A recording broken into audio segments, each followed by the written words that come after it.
তোর একদিন কি আমার একদিন।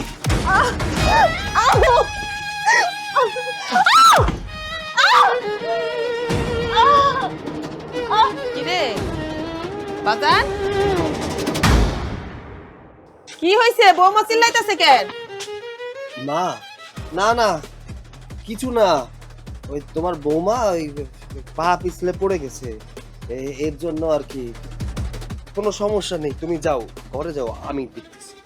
আচ্ছা ঠিক আছে, সাবধানে থাকিস।